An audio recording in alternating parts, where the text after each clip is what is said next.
현실화되는 사드 후폭풍, 대중국 소비주가 추락한다. 대안은 없는 걸까? 지금이라도 팔아야 하는 걸까? 긴급 진단해봅니다.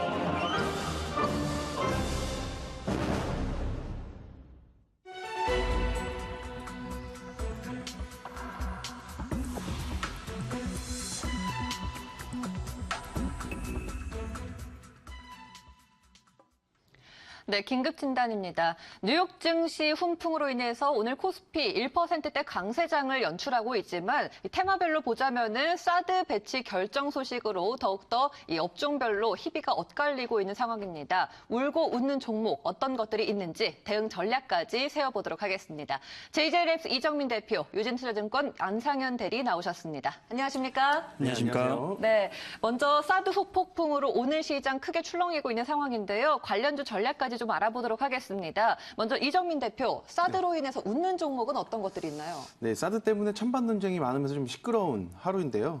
사드 배치 결정이 났습니다. 사드 배치로 인해서 제가 생각하기에는 아무래도 다른 비슷한 생각이라고 생각하겠지만 방위산업 업종이 상승세가 가속화될 것이라고 생각이 되는데요. 특히 LIG 넥스윈 또는 하나 테크윈과 같이 레이더, 첨단 장치, 정밀 유도 무기를 개발하고 생산하는 이런 기업들이 각광받을 것이라고 생각이 되고요. 특히나 불가피하게 우리나라에서 국방 예산이 증가하게 될 것이라고 생각이 되는데요. 이렇게 국방 예산이 증가하게 되면 국방 가장 수혜를 입을 수 있는 이런 업종들은 당연히 방위산업이다라고 생각이 되고, 방위산업 업종 중에서 제가 조금 전에 언급을 드렸지만 LIG 넥스윈과 특히 하나테크윈을 조금 면밀하게 살펴보실 필요가 있다고 생각이 됩니다. 예, 알겠습니다. 일단은 방산주가 관련 종목으로 대표적인 웃는 종목으로 꼽혔습니다. 자, 그렇다면 반대로 사드로 인해서 우는 종목은 어떤 것들이 있는지 알려주시죠. 예, 오늘 보셔서 아시겠지만 굉장히 여행주라든지 그다음에 화장품주들이 굉장히 안 좋은 모습입니다. 특히 이제 화장품주들이 실적에 대한 우려라든지 중국인들에 대한 여행객들의 내방이라든지 이런 것들이 굉장히 떨어질 거로 예상이 되면서 지금 굉장히 조금 안 좋은 흐름을 보여주고 있는데요. 제닉도 오늘 아침에 한 5% 정도 빠지고 있었고, LG 생활건강도 한 3% 정도 하락하는 그런 모습인데요. 지금 주가 수준에서 봤을 때에는 제가 봤을 때 2분기 실적이라든지 이런 것들과 그다음에 컨센서스를 비교해 봤을 때 지금 이렇게 하락하는 속도라든지 현재 시점에서 매수하는 전략이 오히려 좋은 전략이라고 생각이 합니다. 왜냐하면은 컨센서스가 굉장히 낮아 있는데도 불구하고 지금 2분기 실적은 실제로 좋게 나올 가능성이 굉장히 높기 때문에 이렇게 떨어질 때 오히려 기회로 삼으시는 게 더 좋다고 생각이 좀 들고요.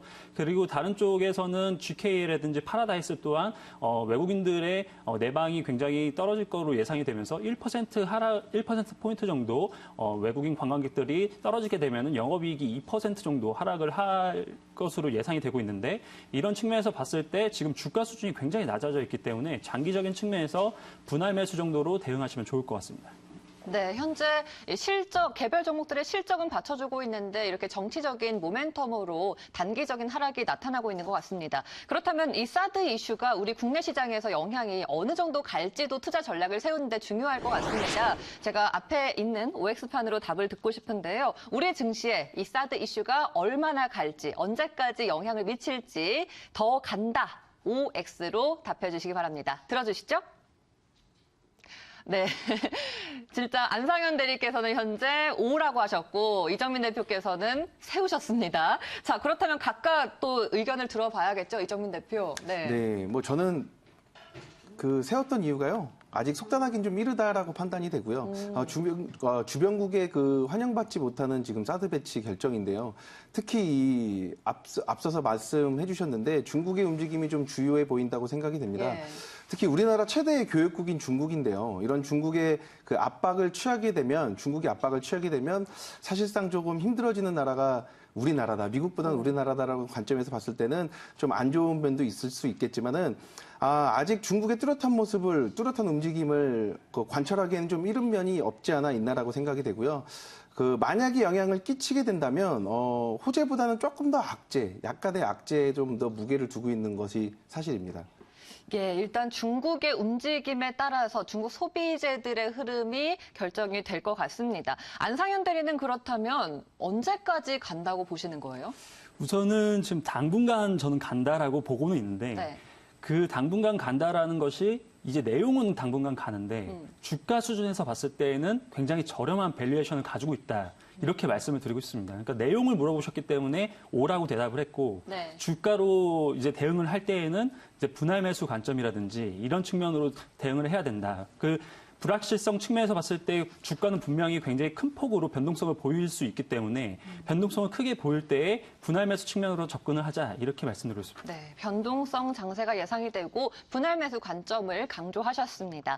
자, 사드 후폭풍에 대해서 관련주들의 투자 전략까지 들어봤고요. 이번에는 전반적으로 시장 얘기를 좀 해보겠습니다. 오늘 뉴욕 증시가 지난주 마지막 거래일에 크게 오르면서 고점까지 다다랐는데 이로 인해서 현재 국내 증시도 1%대 강세 흐름을 보여주고 있습니다. 대표적으로 삼성전자가 다시 한번 신고가로 갔는데요. 어떻게 보셨나요? 우선 저번 주에 삼성전자 8조 넘을 거라고 네. 이렇게 물어보셨는데 8조는 넘는다고 했는데 다행히 넘었는데 네. 제가 그때 더 이상 못 간다라고 말씀드렸는데 더 가고 있죠. 네. 이제 이렇게 더 가고는 있지만 제 판단은 아직까지도 지금 시가총액 200조. 근데 그때 당시 이제 반도체 부분에서 4조 5천억 정도 나왔고 그다음에 IM 부분에서 4조 5천억, 반도체에서 2조 5천억, CE에서 1조. 그다음에 턴어라운드 부분 때문에 이제 8조를 넘는다. 라고 말씀드렸는데 그런 부분들이 지금 밸류에이션을 지금 7배 이상 받아야 되는가라는 생각을 해봐야 되는 거거든요. 그래서 제가 봤을 때는 턴어라운드 되는 디스플레이 쪽에서 턴어라운드 되는 부분 때문에 저희가 200조 지금 넘어가고 있는 상황에서 150만 원 넘어서 강하게 갈 수 있느냐 이런 측면으로 봤을 때는 지금 주가 수준에서는 비중 축소 전략이 맞지 않은가 이렇게 생각을 하고 있습니다. 오히려 비중을 축소할 때다. 네, 알겠습니다. 자, 삼성전자뿐만 아니라 IT 업종 내에서 SK하이닉스 역시 오늘장 강세 흐름을 보여주고 있는데요. 이유가 뭘까요? 네, SK하이닉스 오늘도 좀 씩씩한 모습인데요. SK하이닉스 실적이 13분기 만에 그 5천억 미만일 것이라는 좀 전망이 나오는데 제 생각에도 약 4,500억 정도라고 생각이 되고요. 또한 작년 대비 재고 자산이 좀 늘고 있다. 제가 일단 단점의 부분에 대해서 예. 말씀을 드리는 건데, 재고 자산이 좀 늘고 있다. 재고 자산이 늘고 있다라는 것은 분명하게 좋게 판단하기에는 좀 어려운 부분이 있다라고 말씀을 드리고 싶고요. 5월 중순 약 12일, 5월 12일 정도의 바닥을 치고 이 바닥을 기술적 반등으로 올라왔다고 하기에는 다소 좀 이렇게 높은 상승인데요.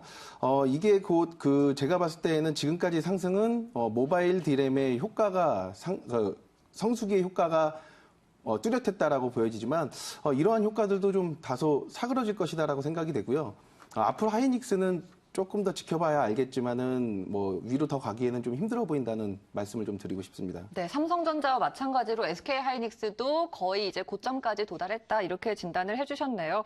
자, 이번 주에 ECB뿐만 아니라 대외적인 변수들이 많이 기다리고 있습니다. 오늘 우리 시장뿐만 아니라 국내 시장에 많이 영향을 미칠 것 같은데 코스피가 과연 잘 견뎌낼지. 현재의 상승 흐름을 이어갈지 이 부분을 여쭙고 싶습니다. OX판으로 대답 듣도록 하죠. 코스피 잘 견뎌낸다. OX 들어주시죠. 네, 대답이 엇갈렸습니다. 먼저 이정민 대표부터 들어볼까요? 네. 이번 주 대내 변수가 우리 시장의 큰 방향성이 못 될 거라고 생각이 되는데요. 그 이유는 이번 주 목요일 특히 웩더독이라고 들어보시는지 네. 모르겠지만 개가 꼬리를 흔들면 꼬리 흔드는 힘에 머리가 같이 흔들리는 이런 웩더독 현상.